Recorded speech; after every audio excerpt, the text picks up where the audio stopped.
Good residents, मैं sir Praveen Kumar from Gurukul Guru school. आज हम पढ़ेंगे class 8 science force and pressure. इसके पहले वाले पार्ट में हम पढ़े थे फोर्स के बारे में, ओके, और उसके इफेक्ट के बारे में। अगर आप उसको नहीं देखेंगे तो जाके उसको देख लीजिएगा। आज हम पढ़ेंगे फोर्स और प्रेशर में हमारा अगला टॉपिक जो है टाइप्स ऑफ फोर्स के बारे में। टाइप्स ऑफ फोर्स पढ़ेंगे, कितने तरह के टाइप्स होते हैं, कौन कौन उसमें आते हैं हमारे फोर्सेस, और उनके बारे में हम एक्सप्लेन करेंगे इस वीडियो में। तो हमारा क्या है, टॉपिक है टाइप्स ऑफ फोर्सेस। कितने तरह के फोर्स है, तो आप देख सकते हैं लिखा कि there are two types of forces. दो तरह के फोर्सेस हैं। पहला क्या है, कांटेक्ट फोर्स, और सेकंड है हमारा non contact force. Okay, contact force और नॉन कांटेक्ट फोर्स। देखिए कांटेक्ट फोर्स में कितने आएंगे, तो कांटेक्ट फोर्स में हमारे दो हैं, muscular force and a frictional force, दो हैं। और नॉन कांटेक्ट फोर्स में हमारे तीन हैं, मैग्नेटिक फोर्स है, इलेक्ट्रोस्टैटिक फोर्स है, ग्रेविटेशनल फोर्स है। तो कांटेक्ट फोर्स में क्या है, तो कांटेक्ट फोर्स है they are divided into two groups, muscular force है the frictional force, and non contact force divided into three groups, magnetic, electrostatic and the gravitational force. So we will study about it one by one. So first of all we study about the contact force. The contact, anybody what is the contact force? A force can be exerted by an object on another object. एक force जो एक object से किसी दूसरे object पे अगर लगता है, और वो भी ओनली थ्रू फिजिकल टचिंग, यानी उनमें फिजिकल टचिंग होना चाहिए, तो उसे हम कहते हैं कॉन्टैक्ट फोर्स। तो फिजिकल टचिंग कहने का मतलब कि ये हुआ हमारा, यानी इनके बीच फिजिकल टचिंग होना चाहिए। जब इनके बीच अगर फिजिकल टचिंग अगर होगा तो ये हमारा हुआ कॉन्टैक्ट, और यही अगर दूर से अगर इनके बीच फोर्स अगर अप्लाई होता है तो ये होता है नॉन कॉन्टैक्ट फोर्स में। यानी कॉन्टैक्ट फोर्स में टचिंग होना चाहिए, विदाउट टचिंग ये अपना फोर्स जो है हमें फील नहीं कर सकते हैं और ये फोर्स एग्जर्ट नहीं कर पाते हैं। तो इनके लिए टचिंग होना जरूरी है। तो पहला हमारा क्या है, मस्कुलर फोर्स, और सेकेंड हमारा क्या है, फ्रिक्शनल फोर्स। ओके, ठीक है। चलिए हमारा बात करते हैं मस्कुलर फोर्स, यानी जो हमारा कांटेक्ट फोर्स है, मस्कुलर फोर्स, और उसके बाद हमारा फ्रिक्शनल फोर्स। इसके ऊपर हम बात कर लेते हैं। तो पहला हमारा जो है वो है मस्कुलर फोर्स। देखिए मस्कुलर फोर्स कहने का मतलब क्या होता है कि जो हमारे बॉडी के द्वारा, यानी हमारे जो मसल्स होते हैं, मसल्स के द्वारा अगर फोर्स एक्सर्ट होता है किसी भी ऑब्जेक्ट पे, तो उसे हम कहेंगे मस्कुलर फोर्स। दिया आपका कि the force exerted by the muscle of the body is called muscular force. वो क्या है कि मान के चलते कि जो मार्कर है अपने हाथों से उठाए हुए हैं, यानी हमारे हाथों के जो मसल्स हैं, जो हैंड मसल्स है, that work on the that object, and that's force is called a muscular force. तो ये हाथों के द्वारा उठाएगा ना ये, तो इसलिए ये क्या है, मस्कुलर फोर्स। यानी हम जितना भी काम करते हैं अपने बॉडी के थ्रू, वो सारे के सारे मस्कुलर फोर्स होते हैं। ऐसा ही नहीं कि जो हमें बाहर दिखाई देता वही मस्कुलर फोर्स होते हैं, हमारे बॉडी के अंदर, यानी बॉडी के अंदर भी हमारे मसल्स वर्क करते हैं ना, तो वो भी मस्कुलर फोर्स में ही आएंगे। क्योंकि हमारा खाना जब हम खाते हैं तो हम उसे मुंह से चबाते हैं, ठीक है, दांतों के द्वारा चबाया जाता है, तो ये क्या, ये मसल्स वर्क कर रहे हैं।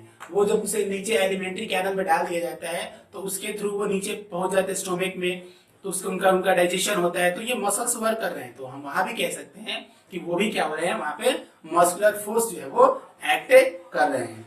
तो आप समझ गए मस्कुलर फोर्स के बारे में। अब नेक्स्ट हम बात करते हैं क्या, फ्रिक्शनल फोर्स के बारे में। फ्रिक्शनल फोर्स आप इस तरीके से समझे कि मान लेते हैं कभी अगर हम किसी गेंद को अगर फेंकते हैं नीचे से, देखिए जमीन पे, यानी जो सरफेस है फ्लोर पे, उसे हम फेंकते हैं, तो कुछ समय बाद जाके वो रुक जाते हैं। या अगर हम साइकिल चला रहे हैं, पैडलिंग कर रहे हैं, और कुछ समय बाद वो पैडलिंग छोड़ देते हैं, तो क्या होता है कि कुछ समय बाद वो धीरे धीरे धीरे धीरे करके वो जो साइकिल है वो रुक जाता है। इसका मतलब है कि हम पहले क्या पढ़ चुके हैं इफेक्ट ऑफ फोर्सेस में, कि फोर्स जो है वो किसी का स्पीड बढ़ा भी सकता है, रेस्ट वाली चीजों को वो मोशन में ला सकता है, और मोशन वाली चीजों को रेस्ट में ला सकता है। तो अभी क्या हो रहा है, गेंद जो था वो मोशन में था, रेस्ट में है, इसका मतलब कि इस पे फोर्स अप्लाई हो रहा है, तभी जाके वो धीरे धीरे करते करते रुक गया। उसी तरीके से जो पैडलिंग कर रहे थे साइकिल में, तो हम फोर्स लगाए, अपना मस्कुलर फोर्स लगाए जब हम पैडल चला रहे थे, तो वो कहाँ पे कह रहा, हम क्या कह रहे थे, रेस्ट से वो मोशन की तरफ लेके चले गए।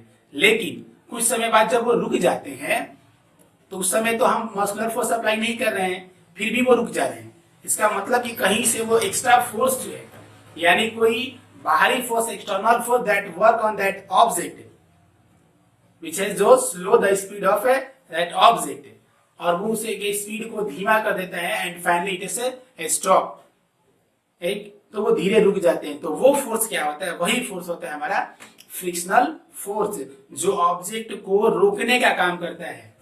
The force which always opposes, यानी वो फोर्स जो हमेशा रोकता है क्या, the motion of one body over another body, जो एक बॉडी जो मोशन में है और उसके ऊपर दूसरा बॉडी, यानी अब क्या रहा है कि जो गेंद जो है और जो हमारा सपोज करते हैं, देख सकते हैं इस चीज को कि ये गेंद और ये हमारा सरफेस, तो इन गेंद और सरफेस के बीच एक फोर्स एक्ट करता है, ठीक है। इस फोर्स को कहते हैं हम फ्रिक्शनल फोर्स। तो ये टचिंग में है, ये सरफेस से टचिंग में है और ये हमारा फ्रिक्शनल फोर्स है। तो फ्रिक्शनल फोर्स को आप कह सकते हैं ये अपोजिट फोर्स होता है, यानी अगर कोई चीज अगर है मोशन में कर रही तो उसको रोकने का काम ये करता है। ओके, अब फ्रिक्शन जो है हम आगे बढ़ा भी सकते हैं, कम भी कर सकते हैं। जो फ्रिक्शन है हम उसको कहीं कहीं पे क्या होता है कि फ्रिक्शन की चीजों को हम जो भी ऑब्जेक्ट होते हैं कभी कभी फ्रिक्शन को बढ़ाने से हमें कोई बेनिफिट होता है, तो कभी कभी घटाने से भी बेनिफिट होता है।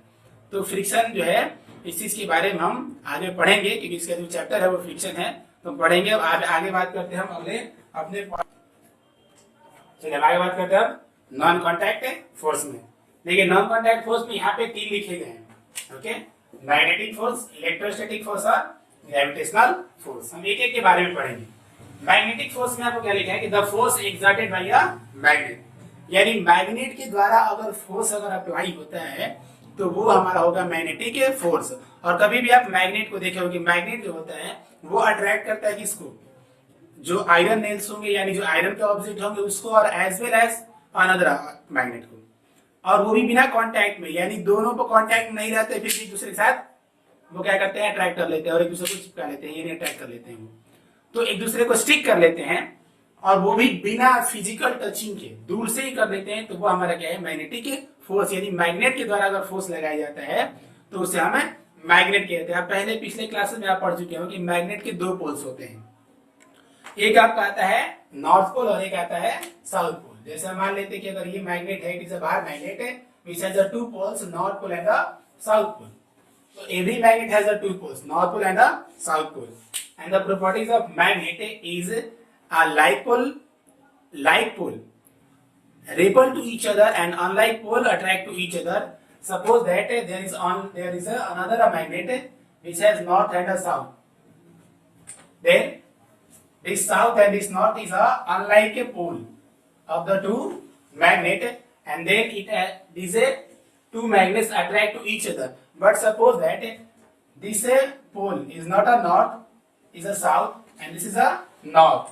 Then south and south is a like pole, and these 2 magnets repel to each other.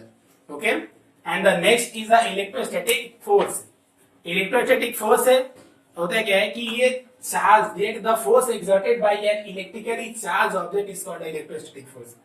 आप इसको इस तरीके से समझेंगे कि एक चार्ज बॉडी और एक अनचार्ज बॉडी जब एक दूसरे के सामने आते हैं तो बिना फिजिकल टचिंग के वो एक दूसरे को अट्रैक्ट कर लेते हैं, या एक चार्ज बॉडी दूसरा चार्ज बॉडी जब एक दूसरे के सामने आते हैं विदाउट फिजिकल टचिंग तो ये एक दूसरे को अट्रैक्ट करते हैं, और इनके बीच जो फोर्स अप्लाई होता है वो होता है हमारा इलेक्ट्रोस्टैटिक फोर्स।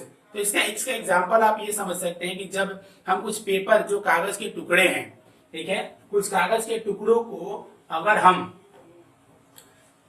छोटा छोटा पीस करके और टेबल पे रख देते हैं और एक कॉम्ब लेते हैं, कंघी लेते हैं और उसको सामने ले आते हैं तो वो टच करते हैं तो वो जो अट्रैक्ट नहीं कर पाता है। लेकिन जैसे उसको हम अपने बालों में क्या करते हैं, रब करते हैं, रगड़ते हैं, उसके बाद जब उसको यहाँ पे लाते हैं तो क्या करता है, वो अट्रैक्ट कर लेता है बिना टचिंग किए। तो क्या था कि पहले जो पेपर था वो भी अनचार्ज ऑब्जेक्ट था, कॉम्ब जो था वो भी अनचार्ज ऑब्जेक्ट था, लेकिन जैसे ही हम बालों में से रगड़ते हैं तो क्या होता है, वो अनचार्ज ऑब्जेक्ट चार्ज ऑब्जेक्ट में बदल जाते हैं, और वही जब चार्ज और अनचार्ज एक दूसरे के साथ आते हैं तो एक दूसरे क्या करते हैं, अट्रैक्ट कर लेते हैं। ओके, अब हम बात करते हैं नेक्स्ट ग्रेविटेशनल फोर्स के बारे में।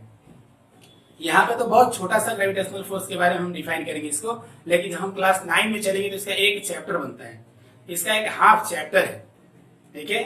ये ग्रेविटेशनल फोर्स, ग्रेविटेशनल फोर्स से को थोड़ा सा भी अलग करते हैं।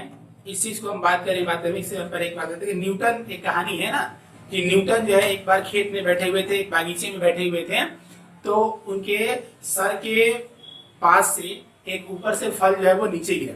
कहा था कि वो एप्पल के ट्री के नीचे बैठे हुए थे, हम तो कहीं पे अगर आम के नीचे भी बैठ जाए तो आम नहीं गिरता है। सपोज है वाइंस्टीन थे भैया, वो मतलब कहने का मतलब कि वो न्यूटन वैज्ञानिक थे, इनके लिए उनके पास गिर गया और हमारे पास तो कोई कुछ नहीं गिरता है। चलिए उसकी बात अलग है। वो गिरा तो उन्होंने देखा क्या कि ये आखिर ऊपर क्यों नहीं गया, ये नीचे ही क्यों आया।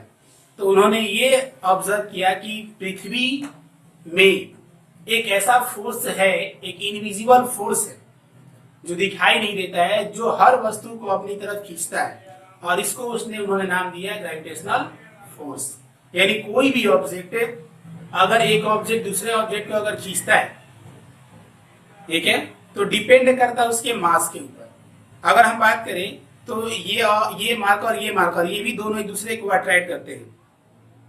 अगर इसे हम ऐसे रख दिया जाए, इस तरीके से आप देख सकते हैं इसको, तो ये भी एक दूसरे को अट्रैक्ट कर रहे हैं, लेकिन because of the short masses, यानी कह सकते हैं कि बहुत कम मास होने की वजह से एक दूसरे को अट्रैक्ट करते हुए हम इसको नहीं देख पाते हैं। लेकिन वही अगर एक बड़ा ऑब्जेक्ट जैसे में अर्थ और एक छोटा मान लेते ये मार्कर, अगर इसको छोड़े अगर ऊपर से नीचे की तरफ, तो ये नीचे ही आएंगे। तो ये क्या हो रहा है, एक बड़ा मास हो गया अर्थ का और ये छोटा है। तो अगर जिसमें जितना ज्यादा अगर इसका मास होगा उसके अनुसार उसका ग्रेविटेशनल फोर्स डिपेंड करता है। तो यहाँ पे देख सकते हैं फोर्स क्या है कि the pull exerted by object possessing mass is called gravitational force. यानी जो खींचने का जो है, जो खींचता है कोई ऑब्जेक्ट अपने मास के अनुसार अगर बात करें तो वो ग्रेविटेशनल फोर्स है। तो ग्रेविटेशनल फोर्स की वजह से पूरा ब्रह्मांड जो है, ये पूरा यूनिवर्स होल्ड अगर किया हुआ है तो because of the gravitational force. Sun अगर अपने जगह पे है तो because of gravitational force, earth अपने जगह पे है तो because of gravitational force, and other planet that अगर वो प्लेस पे अगर अपने हैं तो that is mean by a gravitational force. And behind जितने भी सारी चीजें हैं तो इसके पीछे का कारण क्या बनता है, ग्रेविटेशनल फोर्स ही कारण बनता है। ओके, अब हम अगले वीडियो में हम बात करेंगे प्रेशर के ऊपर। ओके, तो प्रेशर के ऊपर हम बात करेंगे, तब तक आप इसको लाइक शेयर और कमेंट जरूर करें। थैंक्स। क्लासेस चला रहे हैं, तो ये क्लासेस पढ़ने के बाद आप सभी को जरूरी है अपना कमेंट्स डालना। आपको अपना सब्जेक्ट पढ़ के और इसके बाद कमेंट्स में अवश्य लिखिए आइदर यू हैव अंडरस्टैंड और नॉट। इफ एनी क्वेरी उसमें आप मेंशन कीजिए, और अदरवाइज उसमें लिखिए I understood, I have done my homework. और जो भी होमवर्क दिया जाता है उसको पक्का पूरा कीजिए।